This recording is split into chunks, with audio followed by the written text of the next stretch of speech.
ఓం నమో మహద్భ్యో గురుభ్యః. సంస్కృత భాషకు నిఘంటువు లాంటిదైనటువంటి అమరకోశాన్ని అమరసింహుడు అని ఆయన రాశాడు. ఆయన పేరుతోనే మరి ఆ పుస్తకానికి పేరు వచ్చింది. వాస్తవానికి ఆయన పెట్టిన పేరు ఏమిటంటే నామలింగానుశాసనం అని. అది కాస్త అమరకోశం అయిందనమాట. అతని పేరుతో నిఘంటువుగా చెప్పబడుతూ ఉంది. మరి ఇందులో సంస్కృత పండితులకు చాలా ఉపయోగకరమైనటువంటి గ్రంథం ఇది. ఏదైనా ఒక పదానికి అర్థం తెలియకపోతే మరి అమరకోశం చూస్తామన్నమాట మేము. అలాంటి అమరకోశం చిన్నప్పటి నుంచి సంస్కృతాన్ని ప్రారంభించేటప్పుడే అమరకోశం కూడా చదవమని చెప్తారన్నమాట. అమరకోశం చాలా సుప్రసిద్ధమైనటువంటిది. అనాదిగా ఎన్నో తరాల నుండి కూడా అమరకోశం మరి సంస్కృత భాషాభిమానులకు ఒక తీయటి గ్రంథంలాగా మిగిలిపోయింది. మరి మనం మొన్న దేవతల పేర్లు కొన్ని చెప్పుకున్నాం. దేవతల తర్వాత అసురుల పేర్లు చెప్తున్నాం. ఇప్పుడు అసురాదైత్యదైతేయ ధనుజేంద్రారి దానవా శుక్రశిష్యాతిథి సుతా పూర్వదేవా సురద్విష. అసురుల పేర్లు 10 పేర్లు చెప్పాడు అమరకోశంలో. ఏమిటి? అసురాహ, దైత్యాహ, దైతేయాహ, ధనుజాహ, ఇంద్రారయః, దానవాహ. ఇప్పుడు ఇదంతా కూడా ధనుజేంద్రారి దానవాహ అని ఉంది. ధనుజ అంటే ధనుజాహ, ఇంద్రారి అంటే ఇంద్రస్య అరయ, ఇంద్రునికి శత్రువులు అన్నమాట వాడు. అందువల్ల ఇంద్రారయ అంటారు. దానవాహ, శుక్రశిష్య, శుక్ర మరి అతడు దేవతలకు గురువు రాక్షసులకు గురువు ఆయన శుక్రాచార్యుడు. అందువల్ల ఆయన శిష్యులు అని కూడా పిలువబడతారు. దితిసుతాహ, కశ్యప ప్రజాపతికి 2 భార్యలైతే అందులో దితి అనే ఆమె యొక్క పుత్రులు అన్నమాట. అందువల్ల వీళ్ళు దితిసుతాహ. పూర్వదేవాహ, మరి వీళ్ళు దేవతల కంటే ముందు పుట్టారు కాబట్టి పూర్వదేవలు అన్నమాట. సురద్విష, దేవతలను ద్వేషించేటటువంటి వాళ్ళు అని ఈ విధంగా 10 పేర్లతో మరి అసుర పేర్లు చెప్పాడు.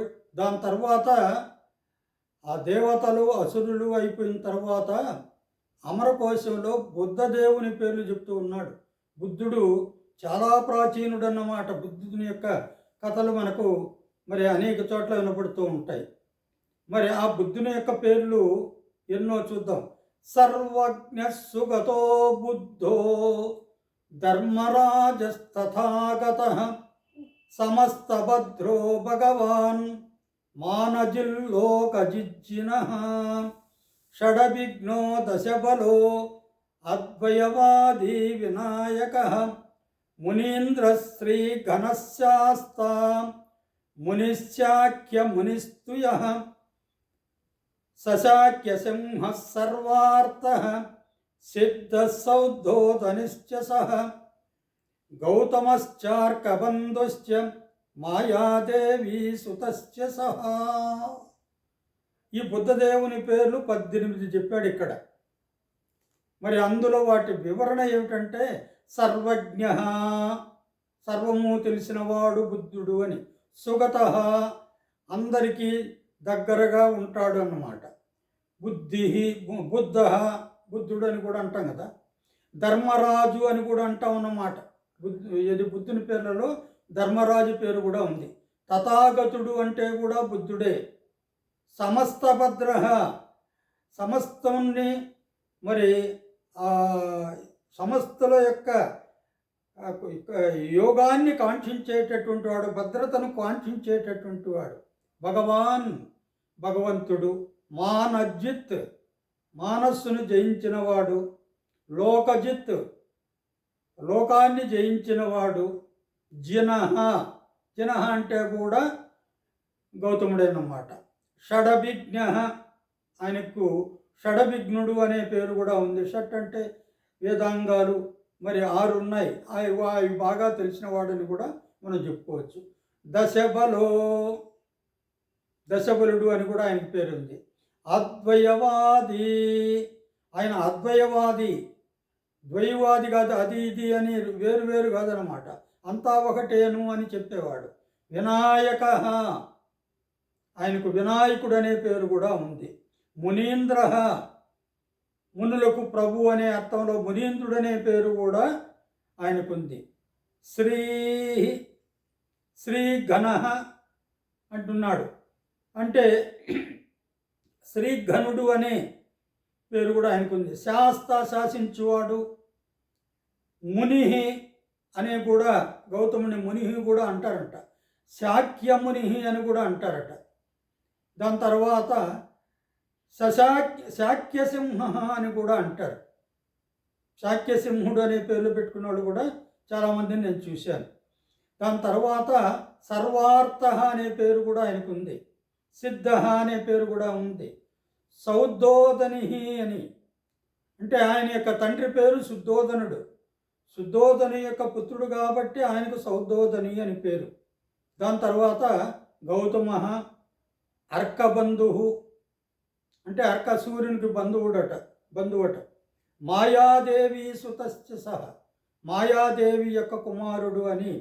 ఈ విధంగా ఆయనకు పేర్లు 18 పేర్లు ఉన్నాయి. కాకపోతే ఏమిటంటే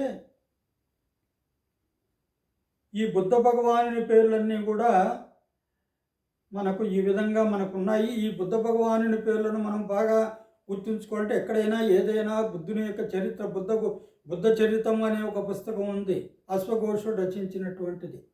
దాన్ని మనం చదువుతూ ఉంటే బుద్ధ భగవానునికి అనేక పేర్లు చెప్తాడు ఆయన. ఆ పేర్లకు అర్థం తెలుసుకోవాలి అంటే ఈ బుద్ధ భగవాను యొక్క పేర్లు, ఈ 18 పేర్లు మనకు బాగా వస్తే ఆ పుస్తకంలో బుద్ధ భగవాను యొక్క ఇతర పేర్లను కూడా మనం అన్వయం చేసుకొని సులభంగా మనము అర్థం చేసుకోవచ్చు. ఎప్పుడో నేను 22-23 సంవత్సరాల వయస్సులో మరి బెంగళూరులో ఉద్యోగం చేసే రోజుల్లో ఆశ్రమంలో బుద్ధ చరిత్రం అనేది ఒక పాఠ్య గ్రంథంగా ఉండింది. దాన్ని నేను పాఠాన్ని కూడా చెప్పాను కాబట్టి ఆ బుద్ధ భగవాను యొక్క పేర్లు అప్పుడు కూడా నేను అవి తెలుసుకోవడానికి అమరకోశం చిన్నప్పటి నుంచి చదువుతూ ఉన్నవాడిని కదా, ఆ అమరకోశం చదవడం వల్ల కొంత నాకు ఉపయోగపడింది. మరి మీరంతా కూడా అమరకోశాన్ని మరి నేను చెప్పేటటువంటి వాటిని జాగ్రత్తగా గమనించి చదువుకుంటే మీకు సంస్కృత భాష బాగా సులభంగా వస్తుంది. సరస్వతీదేవి అంటుంది, అమరము రాని వానికి నేను అమరను అని. అమరం రాకపోతే నేను రాను, సరస్వతీదేవి నేను కరుణించను అని చెబుతుందన్నమాట. అందువల్ల మనకు అమరకోశం చాలా ముఖ్యమైనటువంటిది. హరి ఓం తత్సత్.